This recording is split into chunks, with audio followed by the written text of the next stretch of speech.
Welcome to another edition of the Basketball Teacher Podcast. Our mission is to bring you discussions on a wide array of topics in the coaching world to grow players on and off the court. You can connect with us on YouTube, Facebook, and Twitter, and also reach us directly through email at basketballteacherpodcast@gmail.com. Now, here's your host, Coach Mike Hernandez.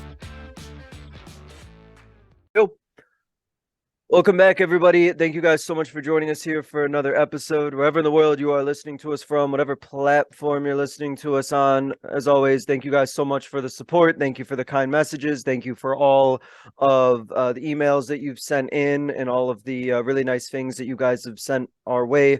Really appreciate it, and really looking forward to bringing you this one here today. As all of you know who've been coaching for any length of time, the process for players to get recruiting, it could be a very complicated, it could be a very daunting process, and it can be one that is filled with a lot of unknowns. And I feel like as the years go on, and especially in more recent years with the boom in social media, it's more crazy in some aspects than maybe it ever has been before. And I wanted to do this episode just to kind of talk about what the current recruiting process is, what the recruiting process looks like now, and what players are kind of going through on their end. And as coaches, maybe learn some things maybe that we didn't know about what's happening in the recruiting process and what our players are going through as they're looking for the best opportunity for them in the future. So I'm excited to learn from this. I know a little bit about the recruiting game, but I don't have as much insider information as my guest does, and that's why I'm happy to bring him on. My guest, you can call him a scout, you can call him a recruiting director. He has been doing a lot of great work out there in the state of New Jersey, helping student athletes kind of go through the recruiting process. Very happy to be joined by George Ross today. Thank you so much for joining us. I know you're a busy man. How we doing? Hey, Mike, doing great. Thanks for having me. Yeah, really looking forward to it. Let's kind of start with your journey here, because what you do is definitely a unique position within the basketball world, and I think that there's probably some people who don't even know like how somebody even gets into this type of work. So let's kind of start with your journey and why is this something you're passionate about, and how did you kind of get started with it? Well, I got started pretty much how we all get started. I played sports right through high school. Mm-hmm. I started coaching pretty much right away. Youth level, CYO, that type of thing. Coached, some 5th and 6th grade, CYO, moved on to 7th and 8th grade CYO, then went on to, like AAU. And then I ran a program out of our church in Perth Amboy, New Jersey, where we had kids from 3rd grade right through high school. That's kind of where I started really looking at the recruiting process. Mm-hmm. See, then I went on though, and I was a varsity assistant coach at Perth Amboy High School for 5 seasons. But the recruiting it was always like in the back of my mind, because when I was running this program at this church, like I said, we had kids from 3rd grade right through high school, and a couple of those kids had gotten recruited. And we had one kid went to a D3 in, I want to say, Missouri. This is about 2009, so it's a while ago. But he went there. The school was a terrible fit for him. He just kind of went, wherever a coach contacted him from. Yeah. This is kind of before the social media kind of took over a lot of the recruiting. So he really didn't have, he didn't really have all the information that he needed. Sure. He was just he just wanted to play. Yeah. Right? So he goes out to Missouri, and he was back. He was home before Thanksgiving. I don't even think he made it to the beginning of the season. Oh man. Wow. The school was just not a good fit for him. He didn't fit in. He just didn't like it. Mm-hmm. Now, it could have been on him or the school, or probably a combination of both. But it just, he ended up going into the military eventually, this kid. And the next year we had another kid. He started off at a JUCO in Kansas. Okay. Right, and the story was that these guys who recruited him, they kind of told him, "Hey, you come play for us. 1 year, you have a good year, we'll get you onto Kansas State." Right, and it's like, that's a pretty big jump for a kid that is playing JUCO. He's going to jump 1 year. He's going to jump to Kansas State, who was really good at the time. Yeah, right. Right. So, he played his 1 year. That completely fell through. He ended up, kicking around for a couple of years. He ended up playing Division III back in New Jersey about 5 years later. So it was like if he would have found the right school, because the kid could play, if he would have found the right school, he wouldn't have wasted. He ended up wasting like 3-4 years of, I don't want to say eligibility because it wasn't like that, but he wasted like 3-4 years and ended up not graduating college till he was about 25. And it just seemed, at that point, like there has to be a better way to do this, right? So that's why in 2012 I found RecruitLook. And RecruitLook, we really call ourselves really more of a scouting service than a recruiting company. Sure. Right? A scouting service, we're only going to work with the student athletes that we feel can compete at the college level. Okay, we're not someone who's going to take anybody just to take their money. I mean, it's just, that's what people think once they hear a recruiting company, they automatically think that. They automatically think, okay, these are the people that have been calling me. They don't even know if my kid can play. They don't know anything about my son or daughter. And they just want to take our money. They're going to tell us we're going to send 1,000 emails to 1,000 different schools and hope that somebody likes your son enough to communicate with them and possibly recruit them down the road.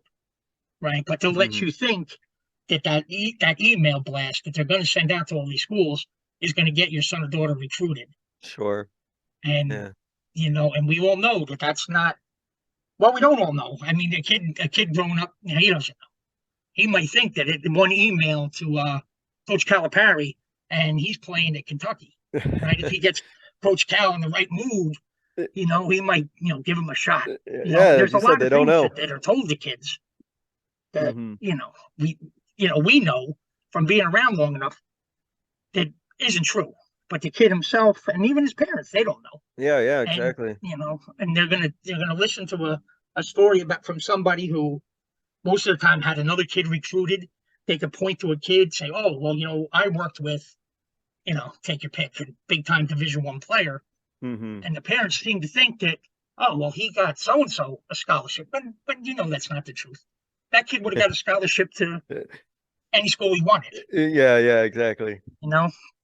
And that's kind of why I got started in this was, just seeing kids kind of getting taken advantage of, and and I really can't stand that. Yeah, and I think that there's so much that, especially for players, right, who don't know what they don't know, and they don't know what is out there, and probably for a lot of them, that and we can get into this a little bit later, they just probably don't even know where to start, and so probably whoever is seems the flashiest, right, or whoever it is that is maybe advertising them the most, they might just jump onto that first one. But we'll have to we'll circle back or probably talk about that here in a little bit. But I did want to ask, in your experience, because so much has changed, just even from when you started about a little over 10 years ago, about what is it? What is kind of the recruiting process like today, would you say, for recruits in order for them to get noticed and to be seen by the right people versus even how it was, 10 years ago? Well, you see, really the difference now is the social media.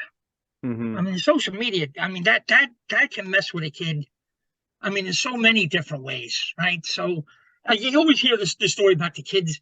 You always tell a kid to keep, all his social media clean. So coaches will actually use your social media to disqualify you. That's something that doesn't get talked about a whole lot, but they will. Like a coach will have, 7-8 kids that he's looking at, and they will take the time to go through all your social media accounts, especially like Twitter, because every coach is on Twitter, right? Every coach and every athlete is on Twitter, right? So let's be honest about that. That they will find, and if you try to hide something on your social media, they're going to find that too. It's like and especially on Twitter, they can find your likes, right? Your likes. I mean, if you're liking a bunch of crazy stuff and, and the coach feels like, oh, he's not going to be good for my program. I don't want Yeah. him, right? So I And could that's like immediately disqualify you right away. right. And you're disqualified and you don't even have a chance really, to defend yourself, No. right? I mean, I have an example. I had a kid Okay. about 2 years ago, right? He has a picture on his Twitter, and it's him and another kid about his age. They're sitting on a couch. The one kid's like laughing and falling off the couch. They got these red cups in their hand, right? So you're thinking, oh man, listen, you got to get that party picture off your Twitter. Mm-hmm. And the kid says, oh well, wait, that was at my 8-year-old cousin's birthday party, right? And it's like, well, that's not what that looks like, Yeah. right? So for someone who looks at that is going to think, you're out, partying every weekend. What are you going to be like when I bring you to my school? You're away from home for the first time. What are you going to be like then? If Yeah. you're Yeah. Yeah. already, sort of kind of out of control already, are you're gonna start doing this every night? You're gonna start, not going to class. You're gonna be academically ineligible, whatever. They could draw any conclusion from that, Sure. and then be like, well, I don't want them, right? And what kids have to realize, with every kid being on social media, I mean, if you really wanted to find, a point guard, you could go find 300 point guards by Mm-hmm. in the next 3 hours if you really wanted to, right? So it's just next up, next kid. I don't want him, and that kid he'll be taken off that coach's list, and he doesn't even know what he did wrong, and he And I might have feel not like, done anything.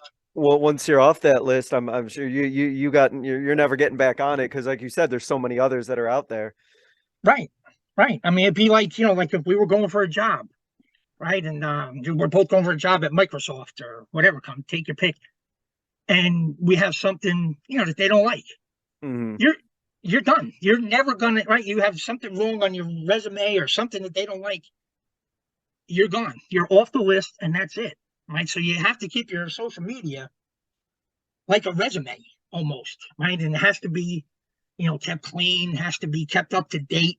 I don't know how many times I get that. I'll get a kid contact me. His social media say he's a 5'8" guard when he just hasn't updated his bio in the last 3 years, and he's really 6'3", Mm-hmm. right? And the coach will say, see that 5'8" guard. What am I going to do with him? I don't, no thanks. Yeah. I It's like, don't need no, this no, kid. he grew, but he never updated. Yeah, exactly. Right. Or he didn't update his video, and you turn the video on, and there's nobody in the bleachers. This is a freshman game or what? Who's he playing against? What is what am I even looking next? Mm-hmm. Right next to I got a list of 300 kids I can go to. And I don't have to spend time with this kid. I think that maybe that might be a misconception that players might have, is just how much is that it seems like, and I'll let you speak on it, is that these coaches, that they're not spending maybe necessarily, like they don't have tons and tons of time to comb through a bunch of stuff. If what they see initially right away on that Twitter, on that social media profile, they're going to assume like that's the truth, and that or like with that picture that you talked about, like they're going to draw their own conclusion, and then they're going to move on one way or the other. Like they're going to kind of make these decisions rather quickly and kind of put them in one of two piles. Right. Exactly. And you don't want to get in that other pile. I mean, you want, because once you're in that pile, you're out. Yeah. Right. I went and I found 30 more guards that I could talk to. You look like you can play and everything, but I got these other 29 kids that I can talk to too. Mm-hmm. Right. And Yeah. it is that easy, considering everybody is on, social media. It takes a coach an hour to find 15 guards that he likes.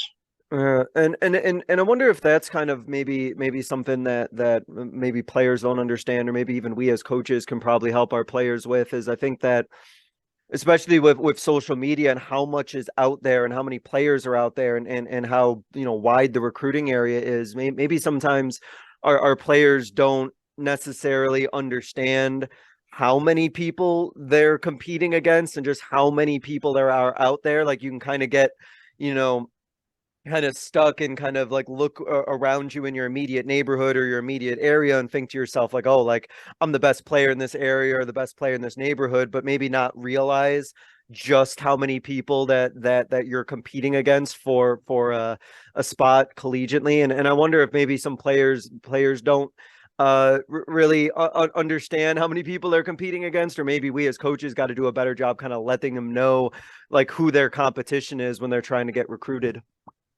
Yeah, yeah. See, like when I start working with the kid, I'll Mhm. always go over the odds, the odds it's going to take for him to get from be a high school player to a college player, Sure. right? And if you're going to go to play at an NCAA school, right? So either Division 1, Division 2, or Division 3, they say the odds are 3.4%. Mm. Okay, so 3.5 kids out of every 100 will make it to a Division 1, 2, or 3 level.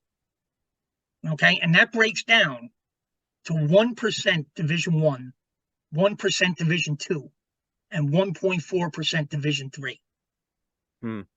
Right. So Wow. if you're going to include JUCO and NAIA, they say, because there's not exact numbers, but what people will tell you is it'll work out to be about 7% of kids will be Okay. able to go on to play at one of those levels. Right. So you Wow. got 1%, and I don't know what the percentage of kids that I talk to, they think they're a Division 1 player. Right. They Yeah, do. And I they hear do. that a lot. Yep. And their parents are just as bad, honestly. Mhm. They are. They're just as bad. They're 1%. So when you watch these teams play, like on ESPN, no matter who it is, right? It could be, I don't know, SMU in Colorado, who they're not considered basketball powerhouses, right? Still One Division per One. Yeah. they are selecting those kids from the top 1%. Mm-hmm. Right now, they might come out of JUCO and that kind of thing, but honestly, it's about 1% Yeah. are going to go from high school to Division 1 basketball. And Wow. Yeah.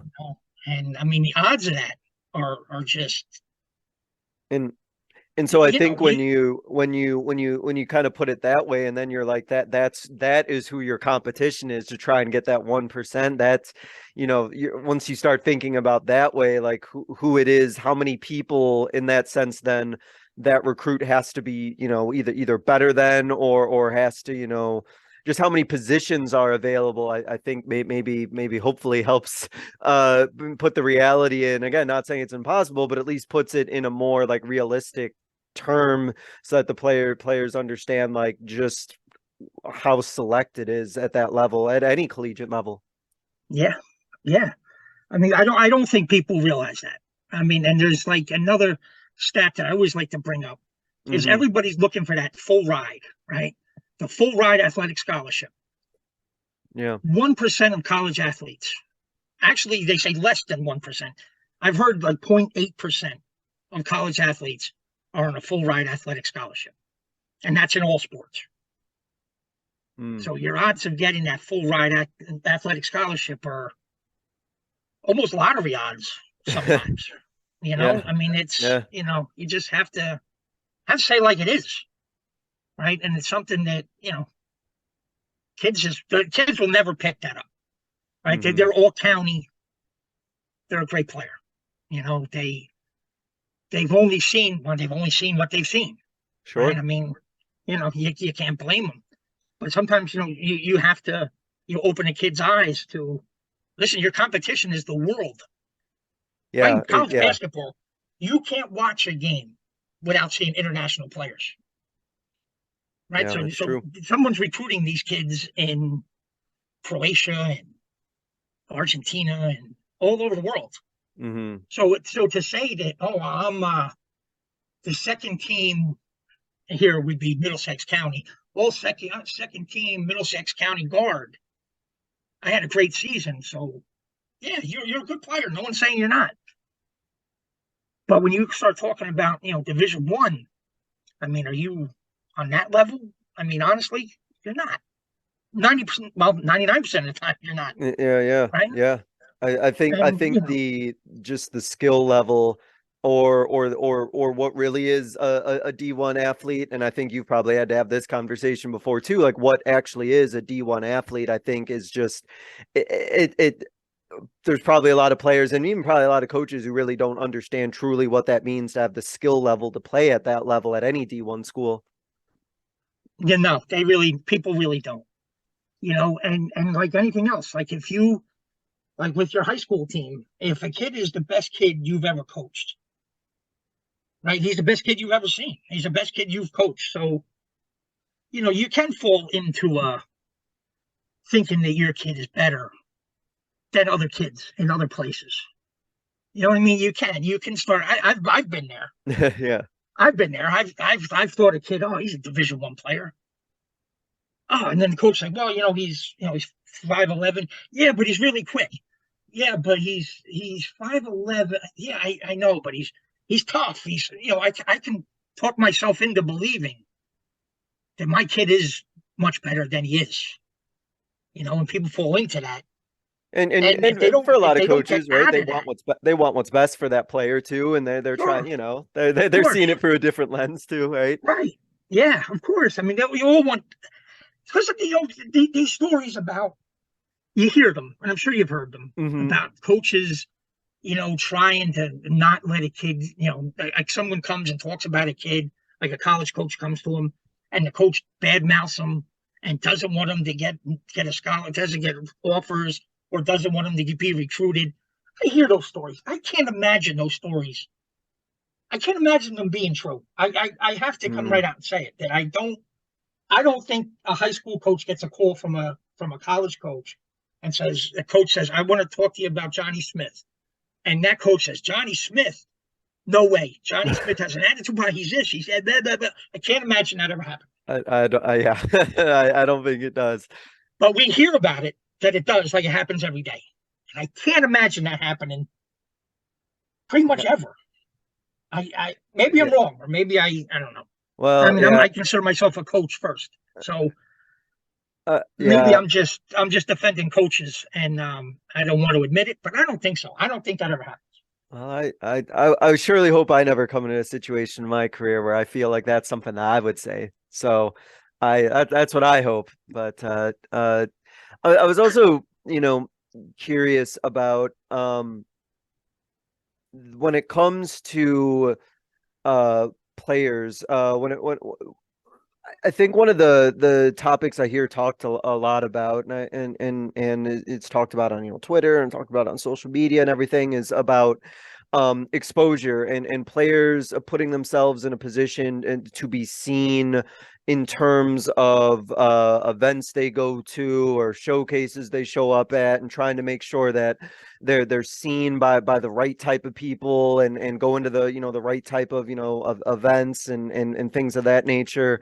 So I was just curious, in your experience, like how do players, what do they need to do in terms of these live events, and in terms of like AAU and things like that? What sort of decisions they need to make sure that they're putting themselves in front of the right people to be seen?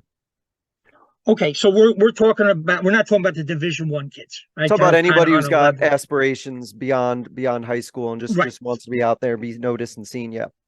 Right. Okay. So we're talking about like the Division II, Division III, sure. Yep. NAIA level kid. Yep. Yeah. Okay. Best thing they can do. All right. They get on their AAU team. Okay. They have to start contacting coaches, right? You can't wait for a coach to come see you. Okay. Because at that level, they're not going to come right out and see you, right? So they're going to be at tournaments, but we've all been to these AAU tournaments where you get there, there's 4 gyms, everybody's playing same time. Yep. Right? You don't know who's who, right? Coaches aren't just going to walk in there just blindly and just hope they see somebody, right? They're going to want to go. They're going to go in there with a list of kids they want to see, right? They're going to go in. Hey, I talked to Johnny Smith and Billy Jones and so. He's playing at 3:00. My other kid's playing at 4:30. The other kid's playing at 5:15. Yeah, they're coming in with a plan. Right. They know, because those kids have contacted those coaches before, right? There's already somewhat of a relationship between them, right? They went back and forth with emails. They went back, maybe they've talked on the phone, whatever the case. But the kid has made contact with those coaches. And then he is sending this schedule to those coaches. And the coach could say, hey, Johnny, I'm going to be in New Jersey. Where are you playing in July? And Johnny could send him, his schedule, say, hey, I'm playing at Montclair State on Saturday the 5th. Be great if you could come by, right? The coach happens to be in New Jersey. He comes and sees Johnny Smith play, right? Mm-hmm. Unless there's another kid there who's, 6'9" and dunking on everybody, right? You're never going to stand out, right? I mean, to be honest with you, it's hard to stand out. Sure. Because most of the kids that we're talking about are between 5'10" and 6'1", right? Mm-hmm. And they're guards. When you say a dime a dozen, they're like a dime per thousand. Per thousand, right? Yeah. And any kind of an AAU event that you go to, there's going to be 300 of those kids, right? And to stand out in that crowd is, I mean, I'm not saying you can't do it. You can at some, sometimes, but you're going to have to really probably be doing something special, though. Yeah. And you're going to have to be, that coach has to be in the right place at the right time. And, right? And you have to be seen. You could have put up 45 points on court 3 when he's watching one of his kids that he knows about on court 1. Yep. Right. And it's like it never happened. Right. And it never happened. Then the kid puts it on his Twitter the next day. Oh, I scored 45 points. Nobody really saw it. But, if you score 45 and no one sees it, did it really happen? Yeah, did it really happen? But the next time be like, oh well, next time in New Jersey, Billy, maybe I'll see you. But I was busy seeing Johnny on court 1 because I already had a little bit of a relationship with him, and I got out to see him. Yeah, and if he had maybe made that contact beforehand, and then maybe would have had a better chance of getting noticed. And right. So I wanted to ask you about what should that contact to that coach be like? So if a recruit wants to reach out to a coach and they're trying to say, hey, like, start establishing that connection, that conversation, what advice would you give as to how should that message be structured in a way that it is positive, productive, and puts that recruit in the best light? See, when I have a kid that I always want to do an email first. Mm-hmm. Right? I want to open the conversation with email more than, say, Twitter. I just think it's easier for the coaches to keep everything organized. Sure. Through email, and I always like that first, because sooner or later you're going to be sending attachments, and you're going to be sending transcripts, you're going to be sending all kinds of stuff. So at some point there has to be, an email, conversation going on. I would follow up maybe. Hey, coach, I sent you an email on Twitter. Send that on Twitter. Said following up, on the email. Like later, like a week later, I'd say, hey, coach, I sent you an email. Hey, maybe we could, maybe we could talk, or however you want to word it. It really doesn't matter. But the email, I always feel, is the key, right? And mm-hmm. I want a kid to all of his information right there for that coach, right? I want the school, the coach's information, his high school coach or his AAU coach. I'd like both. If any, I would rather have the high school coach. Right? I think the high school coach is around a kid more, and sees him playing from a different angle, kind of like the AAU. You kind of like an AAU is a lot of times like a pickup game. Right? I mean, yeah. We've all seen those, right? Yeah. I coached more high school, so maybe I'm, biased to that.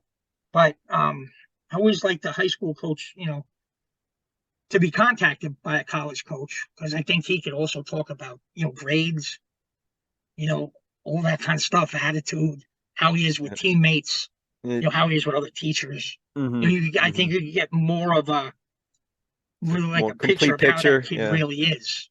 Yeah. Right. But when like getting back to your question, I would like to have, all the information the coach would need on me if I'm sending him an email. Okay, I want everything. I want my high school. I want my GPA. I want where I went to camp, what AAU teams I've played for, any awards that I've won. You know, it always looks good. But I want that coach to know that I really want to play for. Mm, Right? I want yeah. to personalize it a little bit. You know, like, hey, hey, coach, I saw you play against, you know, I don't know, Montclair State last month. You know, you guys played a great game. You know, I'd like to be part of your program. You know, something like that, something personal where the coach knows that you want to play for him, right? And you're not just spamming Just, every yeah, coach in the state it's probably or very every easy to coach pick up in on 3 states. it's probably very easy to pick up on a, generic email template that you could clearly tell was sent to just like everyone possible. Yeah, because honestly, I get them. People Yeah. see me on Twitter and they send me, hey, coach, I'd love to be part of your program.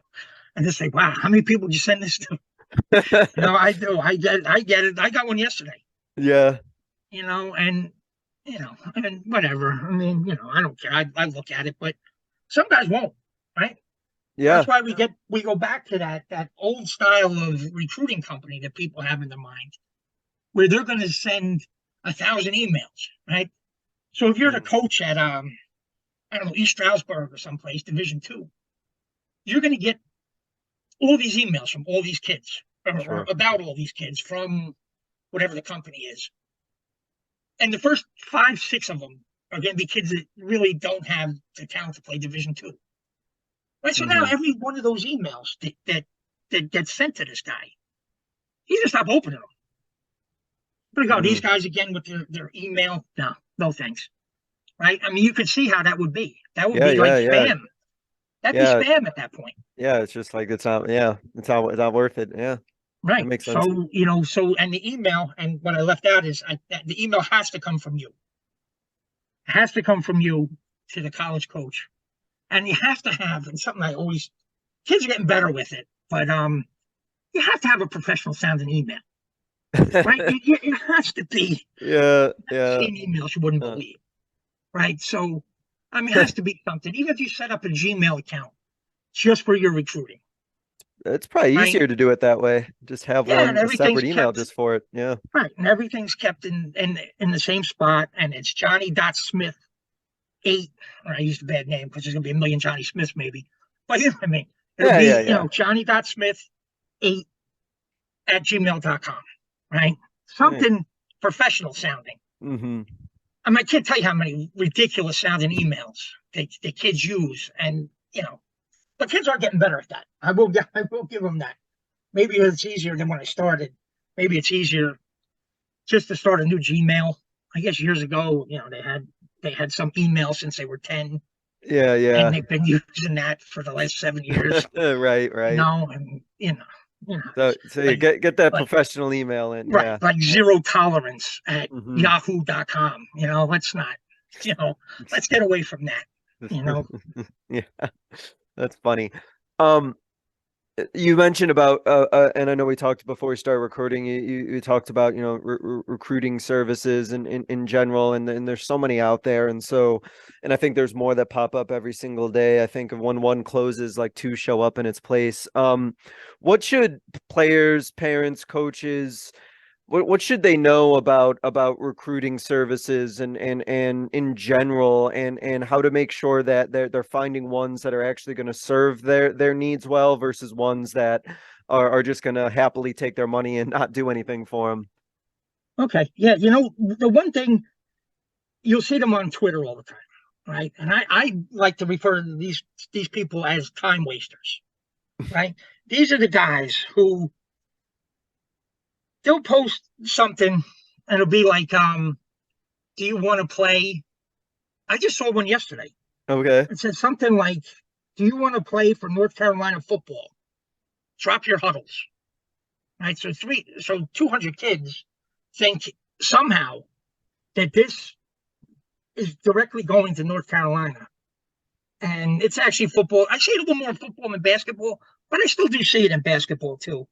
That they'll honestly think that this coach at North Carolina has something to do with this, company that that is saying, hey, if you want to play at North Carolina, drop your huddles. Right? They're just really getting your information. I mean, I'm going to be honest with you. They're just doing it to get to up their followers, because people like to brag about how many followers they have. Mm-hmm. Even though some of the followers won't make a difference to you if you sign up with them, because there's going to be other kids. Yeah, sure. Right? There's going to be other high school kids that are trying to be recruited just like you are. They're in the same boat. There's probably some college coaches or whatever that'll follow them. But I think anybody that leads with my number of followers, I think that's kind of lying to a kid. You know, I do. I think that's kind of lying to a kid where, hey, I have all these followers, but I don't know who in that follower list is going to help you. Right? It's like you have 9 million followers. It's just a number. Yeah. Right. If there are other kids, and some kids that are out of high school for 3 years, right, who just never unfollowed you. Right. So what good is that going to do you? Right. So anybody that leads with their follower number, I think they're a little unless you could go on there and you take a look at the followers and you see that they're all legit. Like there's some guys that are legit on Twitter that if you look at them, hey, they're legit. They actually have those followers. Sure. But they're not really out there for the most part. I mean, they're not really out there trying to get money. So they're a little different. I mean, these other guys, they're just there, and they're really going to be a waste of time.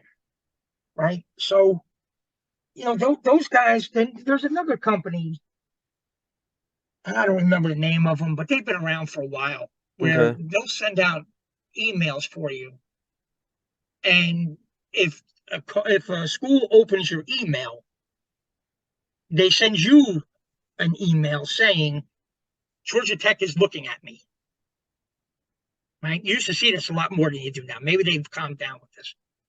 But yeah, you'll see a kid. I saw a kid last summer. All these schools are looking at him. He was a football player. Mm-hmm. Georgia Tech is looking at me. Louisville is looking at me. All these schools are looking at me. And then you go down this. Oh, I'm excited. Today I play my first JV game.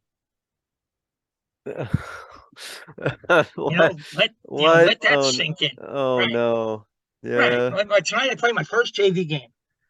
And it's like, kid, do you honestly think that these Georgia Techs and these guys are honestly looking at you? And and I don't mean to really kill anybody's hopes or whatever. It's just and maybe the kid can really play. Yeah. But what's going to happen now is that kid is going to go on thinking, hey, I got a shot. Oh, don't tell me I can't play D1. Right? Then I'll contact a kid like this. And I'll be like, well, who have you, have you talked to any coaches? Oh, yeah, Georgia Tech's looking at me, and these guys are looking at me. And I'm looking at your stats like, okay, well, you look like the typical D3 kid to me. Yeah. But you're either crushing the kid's dream at that point. People like to blame you for that. Just by telling them the truth. And it's like, well, it's kind of like somebody has to at some point, right? Isn't that kind of how you feel? Like it's they've almost been lied to along the way up until then, or they've, not been delusional, or somebody has failed to give them a realistic view, and you almost kind of feel, right, like your responsibility, like it's for the best for this kid to, break it to him.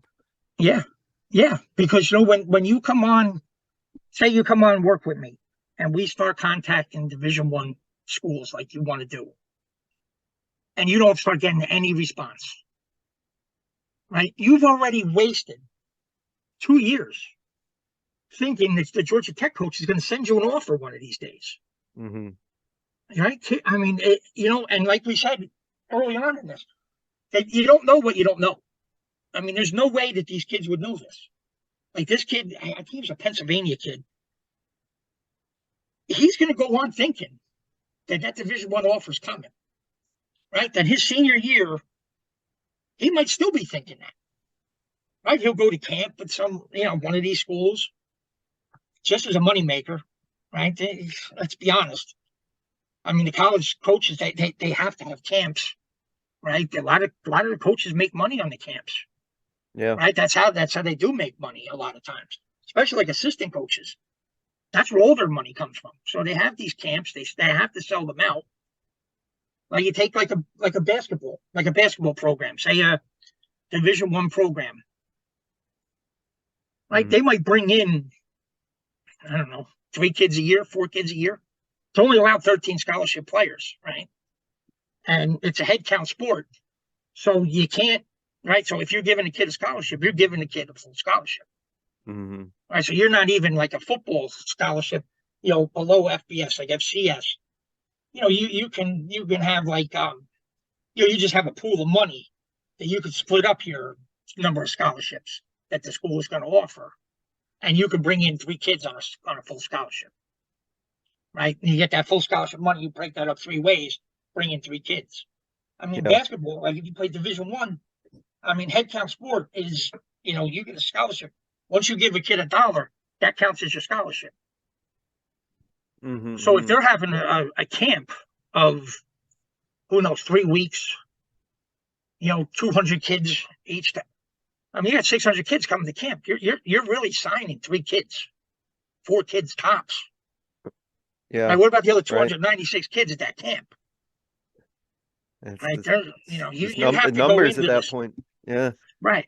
You have to go into this knowing these things, right? Because if you like I was saying before, if you go in, you're the 5'9" guard, and you go into Rutgers camp, right? There's 250 kids. Maybe there's 6 kids that the Rutgers coaches want to look at. Right? Yeah. They're not looking at the other 190, whatever it is, 194 kids. Right? You're going, and it's good to go and learn, work on some things, but not come out of it thinking, I'm going to play there.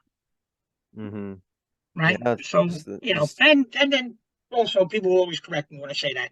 There will be other coaches that work the camp. There might be some local Division III schools, a Fairleigh Dickinson or Montclair State. One of those guys might be around. And maybe you can catch the eye of one of those coaches. Sure, that happens. But everybody has those Division I eyes, at least when they start off. And the sooner you get rid of those Division I only eyes, the better off you'll be.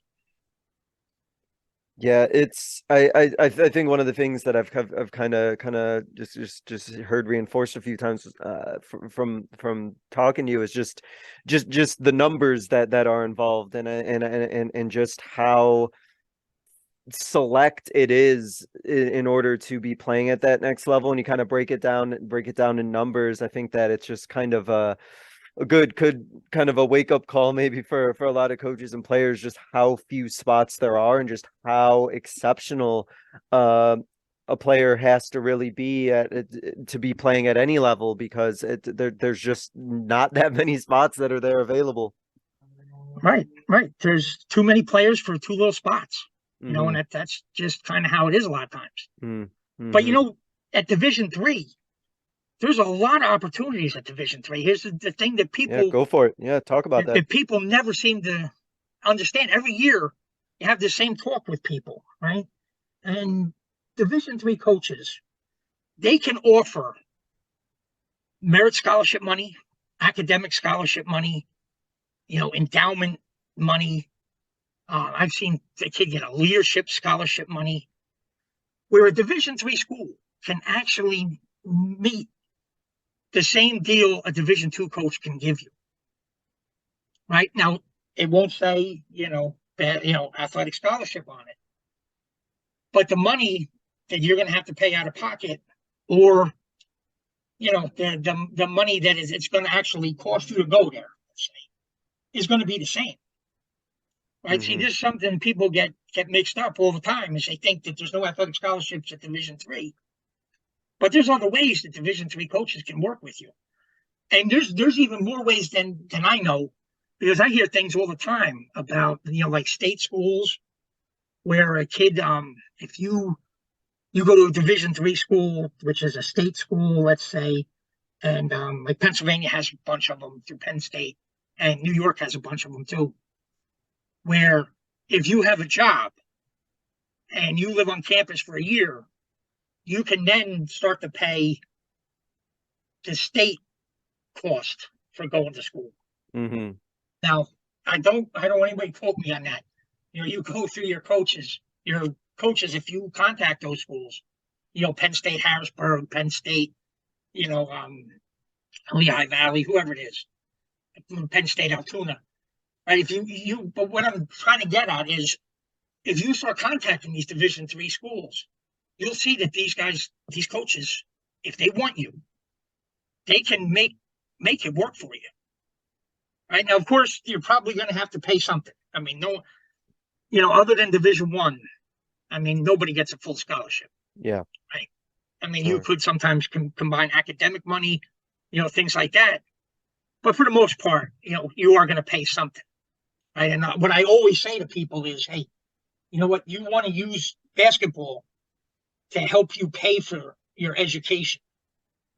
Right. Not so much get a scholarship, but to get that, to get that money towards that education, where you're not starting off your adult life with a ton of student loan debt. Right. Right. And Yeah. And I think and I mean, and this, and a lot of people listening know this as well, is that for the ones who are fortunate enough to play in college, so very, very few of them are going to be playing beyond college anyway. So to, putting yourself in a position where you're setting yourself up for your future after your basketball playing career is done. I mean, there certainly is nothing wrong with that. Right. Yeah. Right. And that's why, I always want to tell kids, hey, your grades are really going to open doors for you. Sure. Right. And that's not just something that your mother tells you, so you do your homework. Right. That's the God's honest truth. Right. So like all that I just said about the Division III schools, right? That's merit scholarship money. That's academic money. That's all going to be dependent on your grades. Yeah.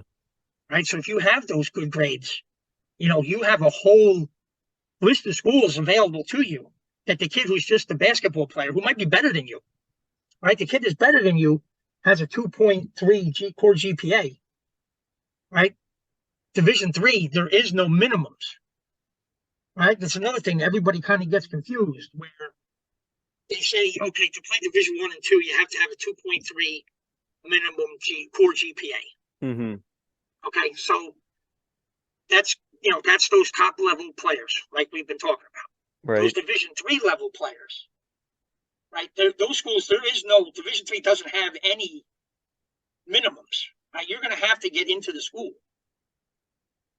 right? So that really good player with the 2.3 GPA who barely qualifies for Division II or Division I, he's not going to qualify for a lot of Division III schools, right? So he's better than you, but you could end up better than him, because your scholarship money coming from academics.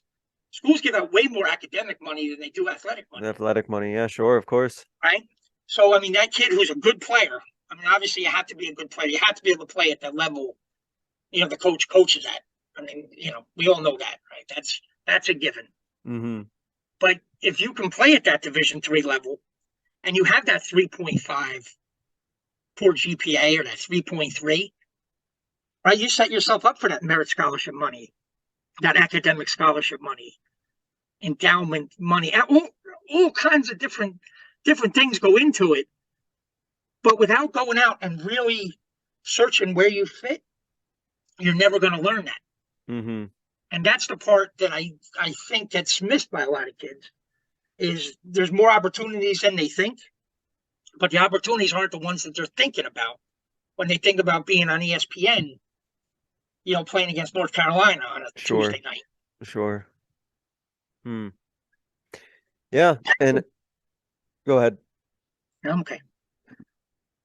So I think that, it's there's just so much out there, and I think that that's one of the things. And I've talked to other guests, and I've talked to other coaches about this, even those who do coach at a D3 or NAIA level. I think that there's a lot that our players just don't know about the collegiate level beyond D1 and beyond the things that they see, on ESPN or on these major networks. I think there's there's so many misconceptions that still exist about what, college basketball looks like at those levels, plus all the opportunities that exist in a D2 or in a D3 or and an NAIA. And I think we kind of owe it and continue to owe it to our players to make sure that they're being well educated on those things.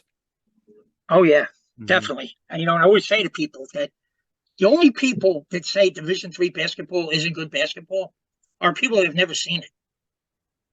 And certainly have never been able to play at anywhere near that level. Definitely never played it. Definitely never played it. But never even sat in the bleachers and watched. No, yeah. Right? I mean, definitely never seen it. They have never seen them, or else they would completely change their mind on that. Yeah, I really like when I talk to coaches, and I've talked to some on here who've talked about, taking their high school guys to actually go see like a D3 game or JUCO or NAIA. And they tell me every single time when they take their players to go see it, the players are just like blown away by like the ability level at that level. And I think that that's a real great way to kind of get players, also one, to get them to realize how high level of basketball is at that level, but two, maybe also get some of your players who have collegiate aspirations, maybe a bit of reality check, for a lack of a better term, about what it actually takes to play at the next level. Yeah, no, that's definite. And until I started doing this, I never realized that Division III is kind of a regional type thing. Like where you don't have any Division III, right? I mean, is there any Division III in Arizona? We have, to my knowledge, I do not believe we do. Yeah, I mean, I never realized that until I really started doing this. We don't even have Division II, I don't believe. We obviously have Division I, and then I think we have JUCO and NAIA. I think that's it. I don't even think we have Division II. Right. I mean, it's crazy to think that when you think about college athletics, right? People always think, they think Florida, they think Texas, they think California, right? For a lot of people. Between those three states, they got 25 Division III schools. Wow. Right? Yeah. Florida, who everybody thinks about when it comes to college athletics, has no Division III schools. Really? Yeah. Huh. Yeah. See, and then you never notice until you really start looking at this. See, like New Jersey, I'm in New Jersey, so it's a small state. We have 15. Wow, I have 15 from where I am right now. Within an hour and a half, I got 15 Division III schools. Right? The state of Pennsylvania has, last time I looked, 59. Now these kind of, these might fluctuate a little bit here and there. Had 59. And New York has 64. Right. So, I mean, a lot of the opportunity is on the East Coast. So if you have kids out by you, they're going to have to travel to play Division III. Right. They're going to have to, they're going to have to go. I mean, there's some in the Midwest, like Illinois has, I think, 20. Yep. Illinois has a lot. Yep. Wisconsin has some. But I never realized that a lot of it is a regional thing, and you don't even realize it until you really start to look at this. Yeah, to think that New Jersey's got 15 and we here in Arizona have 0. So right, it's crazy. I mean, it's crazy. Like Maine has like 12. Yeah. Where you would think Maine? What's in Maine? Nobody. You don't ever hear anything athletic coming out of Maine, right? 12 Division III schools. We got 12 Division IIIs. Right? Interesting. So also, those kids in those other places. If you start contacting coaches like to bring in. I mean, of course, they're going to look to bring in kids, especially if they're like a state school, where they're going to look to kids, in their state. This way, those kids will be paying less, which also means that they'll have to offer them less in scholarship money. Yeah. Right. So, they'll be looking at them. But if I'm a coach at, I don't know, Wilkes College in Pennsylvania, and I could bring in a kid from Arizona, I look like a good recruiter, don't I? I mean, I brought this kid from Arizona here. I brought a kid from Arizona up to Pennsylvania to play for me. How did people? Okay, how did you pull that off? Oh, I don't know. I mean, kid didn't really have a choice. He had right. Well, he wasn't going anywhere local. Right. But I mean, it does. They like to diversify the roster. Mm-hmm. You know, that's why you see a lot of everybody has a international player now. Sure. You know, it's Yeah. good. And recruiting, if you could recruit, you know, that's how you move up the ranks Yeah. in the coaching game. You know, that's right. You're recruiting, your ability to recruit, and your graduation rate at the Division III, Division II levels are going to get you to move up the ladder. Mm. You know, Yeah. so I mean, they're I agree. recruiting. They got to make sure they're bringing in the right kid, and you know, of course, they got to win games, but you win games by bringing in the right kid. Right? Mm-hmm. If you bring in a bunch of kids that aren't going to be academically eligible, Yeah, they're or they're going to not get a good fit, recruited. not good character. Anything, Right. And then, you know, and oh, but the kid can play. If I'm the AD, I don't care how good the kid is. Mm-hmm. We just gave this kid $30,000. You know, I would tell you if you brought him in, I'd say, hey, Mike, you know, you brought this kid in, you gave him $30,000. The kid hasn't played. He's academically ineligible. He got in 2 fights. He got kicked. He got suspended from the school, whatever the case. And he's played 3 games. Be like, do you want to get us both fired? Yeah, right. You got to bring in the right kids, man, or we're Yeah. all going to go down. Yeah. This is Right? we're all So gonna you're sink right on that one. it, but Yeah, that's people fun. never look at it Mm-hmm. From the college coach's point of view. Mm. You know, Yeah. they never look at it from the high school coach's point of view either. Wow. Wow. Right? You I know, agree. I mean, you know, Yeah. you're you know, nothing worse than the kid who says, "Oh, my high school coach is going to do all my recruiting for me." And then what are you going Uh-oh. to do?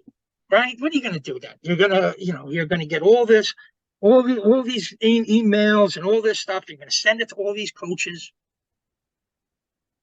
Mm-hmm. you know, and then what? You know, what are you going to do? You're going to say, "Oh, he wants to, I don't know, he wants to study business," and you know, you're going to go through all this stuff. And you know, at the end of the day, people aren't happy most of the time anyway. Mm-hmm. They're not. They're not. Really? Kids aren't happy with where they end up, and parents a lot of times aren't happy with No, where they're they end not. up. No. Right? Yeah, no, Because I agree. they always think that they're better than they are. Not always. I shouldn't say always, because I've worked with some parents who were really good. They knew exactly what was going on. You know, they wanted a place to go. They wanted a place for their kid to play. They wanted to save some money on the tuition. They knew the kid was a Division III kid, and they were happy with the results. Yeah. But if they just dump it on in your lap, and say, "Hey, Yeah. Coach Hernandez is going to take care of me," and you know, Oh, and okay. then Good. right, and then every 3 Uh-oh. weeks you say, "I haven't heard from anybody, Coach. What's going on over there?"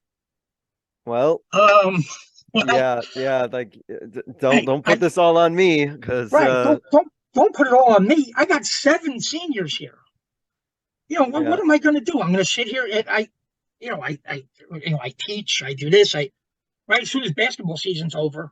What happens to the basketball coach? He becomes like the freshman baseball coach, right? A Uh-huh. lot of times, Yeah. or he coaches some spring track or lacrosse or whatever the case. He's not sitting there. It's not his full-time job to sit there and help you get recruited, right? Mm-hmm. It's not fair to put that all on him. And Yeah. you know, people do all the time, Yeah. all the time. And then, well, coach doesn't do anything for us. Oh, Say, yeah. well, you know, what you have to do Yeah. is you Who the have to put in, responsibility goes to, yeah. right, you have to put in that legwork, whether you do it yourself or you come on with a company like Recruit Look, like my company, right? And we set it up where we put in the work. We help you put in the work, let's say. And then at the end, we say, the kid could come to you and say, "Hey, coach, you know what? I talked to these 3 schools. They might be calling you." Right? So at least you're ready. You have an idea. Hey, these 3 schools might be calling. If those schools don't call, that kid could come up to you and say, "Hey, coach, I got these 4 schools. So any chance that maybe here's the phone numbers of the coaches. So any chance you could give these coaches a call for me?" Mm-hmm. Now, are you going to do that? Of course you are. Yeah. Most coaches will, right? Absolutely. Well, you're not gonna go scouring through, 400 different websites trying to find all these emails and all these phone numbers. No. No got time. I don't have time for that. Right. What grade, what GPA you have, and then you're gonna go, well, with a sliding scale, we could get them. No, you can't do it that way. Mm-hmm. It's never gonna work like that. It's not fair to the college coach, and it's not fair to the high school coach. People Mhm. really put way too much on both of them. When the Yeah. truth is, you have to do the legwork, right? You have to set that up so you, as the high school coach, can call 4 people, 5 people, something like that. Maybe send an email. Then you get into, I mean, if you guys have Huddle or a crossover or Sure. one of those, you can get into a sharing the video, stuff like that. But you Mhm. have to, you have to do the legwork first. And that's the part that where people don't understand. And the legwork isn't put my information on the comments section on Twitter of every college coach I see. You see those kids, and honestly, there's nothing wrong with it. But if that's all you're going to do, you're wasting a lot of time. I mean, I know Yeah, yeah. kids they've wasted 6 months thinking, hey, you know what, the calls will come. Those Division I coaches, those calls will come, and they never come. Right? They never come. And you can you can tell, but you can't tell the kid that, and you feel bad telling the kid that. You don't want to crush the kid's dream, but at the same time, you got to be honest with yourself. Yeah, yeah. You got yeah. So I The kind of walk a fine line like that, where you know, what do you do? If a kid doesn't want to sign on with me, okay. I mean, it's okay. mhm. I mean, I can only work with so many kids anyway. Yeah, right. You, So you yeah, know, you got to I can. give your time to certain ones anyway, right? Right, right. So I mean, we go very deep into this, right? I mean, like in like the first 4 weeks that a kid comes on with me, I want to have him learn how to research schools, right? Find out the right schools for him or her, Mhm. right? Then we're gonna put the put together, what we call a target list of schools, and that's going to change as we go. But we're going to start with 25 schools, right? We're going to get the contact information. We're going to start to contact coaches. I want to contact 100 schools in the first 4 weeks, right? And then we could go from there. Where we'll even like later, we'll even start to practice like phone calls, Okay. right? So we'll Yeah. start to practice like, hey, you should ask coach this, How to you have the should ask coach conversation. that, Sure. right? This coach might ask you this, might ask you that, right? We go over how to analyze, schools like real interest in you, which is very hard for kids. They think they get an email back that says, come to our camp July 3rd. They think they're going there. They think, hey, that coach is recruiting me. No. When the truth is, he's not. I mean, sad to say, but it's true. I mean, and there's always going to be some of those kids that, yeah, but what about Johnny Jones? Okay, all right, it happens once out of every 100, right? The 1%, Yeah. Yeah, that's the back right? to the numbers that we talked about, right? Right. It's all about those numbers, right? When you really think about it, right? So, I mean, if you're gonna, if you're gonna do this, right? If you really want to play, Mhm. right, and you really want to go to school, get that degree, and set yourself up for life. I mean, there's a lot of work that goes into it. Sure. I mean, I could sit here Absolutely. for another hour and tell you about different things, honestly, I'm sure and how to go. there's so much to it. There's so much behind it Right, that we have no idea about. right. I mean, learning about visits and, unofficial, official visits, you know, um, in-home, in-house visit, when you get a coach to come to your house, all the questions you should be asking a coach, Mhm. right? So even if you on Twitter, let's say, you put your information on everybody's comment section, you post it on all these guys' boards or page, whatever you want to call it,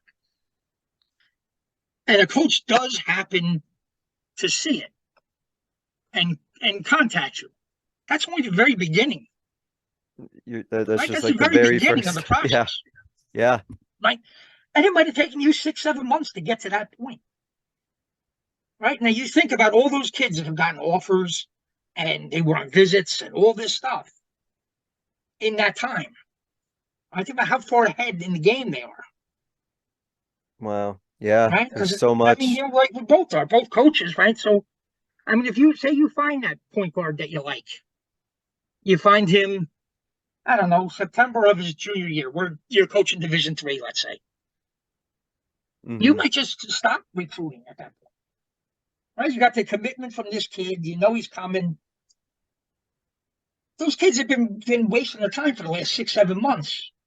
You don't even know who they are, right? Because Division III, you don't have a huge recruiting budget. Right? You can't get out to all these gyms. Even if you could get out to all these gyms and all these AAU tournaments going on, you don't have a whole lot of time. So you're going to walk into these gyms. There's been 4 games going on. 3 of them are 8 and 9-year-old girls' games. You're a men's coach at a college, right? You wasted your day, right? Time that you don't have, right? Right? You're never going to randomly just, for the most part, you're never going to randomly just stumble upon a kid. No, there's going to be so much work that went into it beforehand, right? Right. And that goes right back to the beginning of what we're talking about with the contacting coaches and researching schools and all this kind of stuff where you gotta put in the time. And when I say to kids, like, a lot of recruiting is off the court. Yep. I'm not even talking like the weight room and the classroom. I mean, that's a given, right? All your competition, that's a given. They're all going to do that. Sure. They can all play. They're all going to work out. They're all going to be trainers, right? That's like the minimum. Everyone's doing that sort of thing. Right. Right. You're now at that level where you're not going to have the kid. You're not going to be playing against a kid who's really a football player, right? He likes basketball. He plays in the winter, and you're playing against the top. Will be nice and say 7% of all players in high school once you get to college. So they're all going to be like that. They're all going to be 3 years of working with a trainer. They're all going to be all division, all county, whatever it is in your state or your county, whatever. They're all going to be really good players, right? So you got to separate yourself from them, especially like when you're like a sophomore. If you're a sophomore, you're playing varsity, and you have any intention of playing in college, you have to have already been started, right? You have to already have been started looking into this, and you have to already have been contacting coaches and following up with coaches and all this kind of stuff. It's like a full-time job, it seems. It's like full-time work. Yeah. Oh, it is. I always like to tell a kid that, you sign on with me, say you're like a sophomore. I like to do like sophomore year, like, spring, early spring. Right. So we have 2 AAU seasons, right, to really get this moving. Mm-hmm. We get all of our contact information into the right hands. We get the coaches we've seen where we fit. Right. We get the coaches to come out and watch and play AAU. Right. Then junior year, we start doing visits.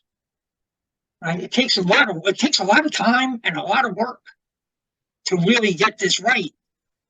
Or you end up going like the stories I told you in the beginning, where you end up going to a school, any school that'll take you, right? And whether that school's right for you or not. Yeah. Now what? Now you this transfer portal, okay. I mean, how's the transfer portal work out for Division III kids? There isn't one. But okay, so neither you go to transfer. You just wasted a year. Yeah, you're not getting that time back.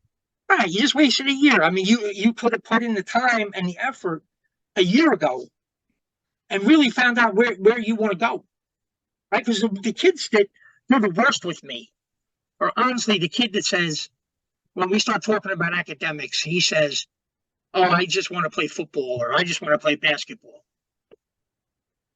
Those kids are home in a year, a lot of times. So they didn't do any homework. They didn't do any research. Yeah. Went in they blind. Realize, oh, man, I got to go to class. Nobody told me that. I was just going to go to practice. And once November hit, I was done. Yeah. That would be a football example, but you know what I'm saying. Mm-hmm. And it's like, they're home. A year later, they're home. And now they're going, probably, if they go back to school at all, they'll go to their local school. They won't play again. Or they'll try out, and you think about that. If you have a tryout at your Division III, how good do you have to be, right? If we're coaching a Division III team and we bring in 3 kids, right? We gave them all $35,000 in scholarship money, let's say. And a Yep. kid walks out onto the court and he's better than all three kids that we brought in. You know, Back to the numbers. We're going to give our kids every opportunity to outplay that kid. Mm-hmm. Right? We definitely are, because we want to keep our jobs. Sure. Right? So it's like those guys that are first round picks in the NFL. Right? How many of those guys have you seen that stink? But 3 years later, they're still trying to convince themselves this guy can play. Yeah, I can be the one to fix them, or a coach has that mentality, right? Like, right. And and it comes from the GM and the owners and everything else. And like, hey, we drafted this guy first. You can't play that guy we signed as an undrafted free agent. Right? Yeah, we got to play the guy that we invested all this time and money in. Right. That kid's going to get every opportunity to play over you. Yep. Right. So if that same kid, he would have put in the work a year ago, would have found, hey, XYZ University, Coach Hernandez, hey, he likes me. You would have given that money to him instead of one of the three kids you end up giving the money to. Right. But this other kid, he sat back and thought, I'll just walk on, basically. Well, it's hard to walk on. Well, and I'm sure there's also probably, coaches and people are like, why is this guy just walking on? How come he hasn't been proactive and been doing all this work in beforehand? What does that say about him that, this hasn't been happening? Right. Exactly what we were getting at before when it comes to like your Twitter and you don't have it updated. Right? How hard is it to update every 6 months your Twitter, right? Yeah. Okay, so the kid can't update his Twitter. Mm-hmm. What's he going to do when he has to take college classes and balance that with practice and workouts and all this kind of stuff?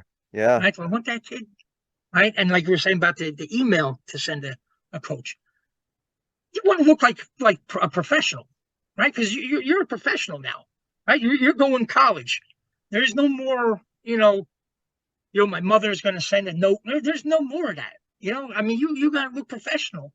Because you got to make sure that these guys know that you want to play, right? You want to play, and you're going to do what it takes to play, right? Like you said with this other kid, the kid that walked on, right? Exactly. Why didn't this kid contact anybody? Or what's wrong with this kid? Did this kid? Yeah, that's probably the way it's going to be phrased. Right, what's wrong with? Right. What happened to this kid? Does anybody know anything? Where'd this kid come from? Where's he live? Let's find a local Division III. Where's he? Where's he been for the last 2 years that we don't know who he is? Yeah. And, it's a tough thing for kids. I mean, it just is. Because like we said a couple times here, they don't know what they don't know. I mean, and you can't really blame them for that. I mean, need somebody to kind of guide them along the way. Right. You need somebody in your corner, or you're going to be, you're going to be outside looking in most times. Yeah. To wrap up, and then I definitely are going to have you back on here, because like you said, there's probably so much more that we can touch on and talk about. So definitely have to have you back on to keep diving into this topic. But I wanted to leave with just this one final question here to kind of wrap things up. And that question was, do you think in general, in your experience, do you think that there is too much pressure that's being put on student athletes to be seen and recruited? Do you feel like that is the case? Do you feel like it's not the case? What do you feel in terms of for the student athletes, in terms of the amount of pressure that they might be feeling to play at the next level? Oh yeah, I think the pressure, if you went back to say 2003, 2004, the pressure is 50 times worse now than it's ever been before. Okay, I have kids' parents contact me. What's the best AAU team for our 10-year-old? Because we're looking for more exposure. Right? It's like 10 years old. Okay. I mean, that alone, what that kid's up against. His parents have more pressure on him or her than you could possibly imagine. Yeah. Right? Because that question didn't just pop up out of the blue. Oh no. Right? Those parents have been talking about that for months. Right? Yeah. They don't like the other AAU coach. They didn't like what their 9-year-old AAU team did. They didn't think they played in enough tournaments or whatever the case. They didn't like something, and they want more exposure. And you have to say, like, 10-year-old exposure. I mean, I don't know what you what does that mean? Yeah. Right? Yeah. I mean, Wow. 10 years Tom old. Izzo's gonna see you play at 10 and come out of the bleachers and offer you a scholarship or something. I don't know. You know, I don't understand. Instead of just working with your kid, you got to get better. You got to get better every year until you get to be 14, let's say. And that year, maybe if your kid is really good, you'll know it by then, because that's when Yeah. AAU teams will be coming out of the woodwork trying to get you. The AAU will come recruiting you. Yeah, they'll come looking for you at that point, and then you'll know, hey, we got something here, Yeah. right? So, but the pressure also comes from, the social media, right? Social media. Sure. Every day you see these kids that they're announcing their offers and this and that, and kids start to think, I'm like the only one without an offer. Right? Where's my offer? This guy's off. He just announced that he's got 12 Division I offers, or 6 Division I, 3 Division II. Where's my offer? I'm playing hard, this and that. I mean, that puts pressure on a kid. Yeah, comparison. It does. And then you take into account that college is way more expensive than before. I mean, if you went back to the 90s, I don't even know what the percentage would be. I mean, what was 200 up by 200% in some places? I don't even know. Wouldn't surprise me even. Yeah. Yeah. I mean, and it's so much more expensive, and there's more kids are playing like AAU, these travel tournaments and this and that. And their parents are looking, right? Their parents are looking, to athletics to help pay for that college. Mm-hmm. Right? And there's not more colleges, right? There's not more opportunities than there used to be. Right. But it's just got more expensive. Right. It's more expensive. There's more kids looking to play, and the number of spots really hasn't went up. Right? Do you ever see a new college? I guess once in a while you'll see a new college built, but I mean, not really. And even if it is, how many spots would that even be talking about at that point? Right. Even if you put another 20, 30 schools, I mean, okay, so you get another 300 spots, give or take, maybe. Who knows? And then, as you mentioned, that's really what it comes down to. And then you talked about already all the international influence too, and how many people that adds. So right. And if you went back to the 90s, that number would be a third, probably not even a third. I'm probably being nice at that. Yeah. Of international athletes. I mean, the competition level is just, I mean, really, really off the charts. And so that's just how it is, and it adds to the pressure.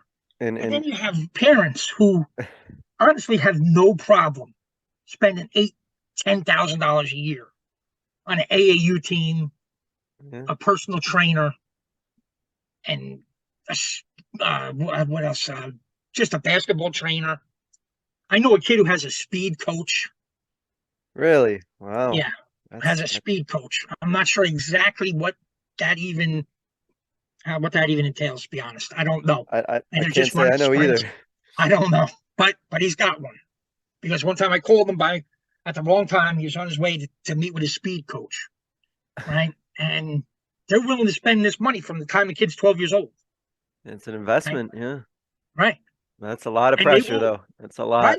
Right. And that pressure right there, because the parents will do whatever it takes, and they want that payoff of a Division I full ride. Right. And they don't even realize that less than 1% of kids will be able to do that. Yeah, and I can imagine that for a lot, and for a lot of our players. And I think basketball sometimes may see it the worst, is just the amount of burnout that can create when, how many players who just don't love or don't enjoy playing basketball anymore because it's been seen like as an occupation or as a job or as an investment from their family.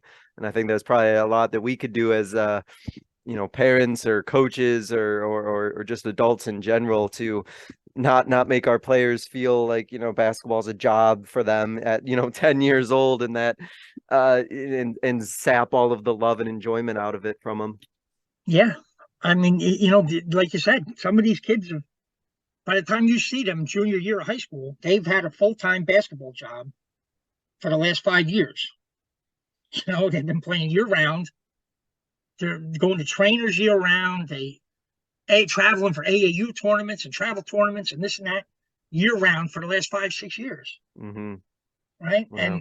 And their parents, and we've touched on this before. I don't want to, kill parents and everything. They want what's best for their kid, but at some point, you have to realize that, Division I's on the cards for 99% of people. Right. Back to the numbers, right? Right. Yeah. Right. Numbers. I mean, the numbers tell the story, really. Mm-hmm. And people, well, we want to be one of those 1%. Okay. Yeah. Absolutely. You think, okay, and you look at dad. Dad's, 6 foot. Mom's 5'3". Right. Okay. Just describe my parents right there. Yeah. Right. Okay. I'm 6 foot. Think your kid's gonna be 6'8"? It didn't work out for me that way. No. Right. Right. And then you get that 1%. I even try to break it down even more than that. Right. The 1%. All the kids that you see that come to me, they're all between 5'10" and 6'1".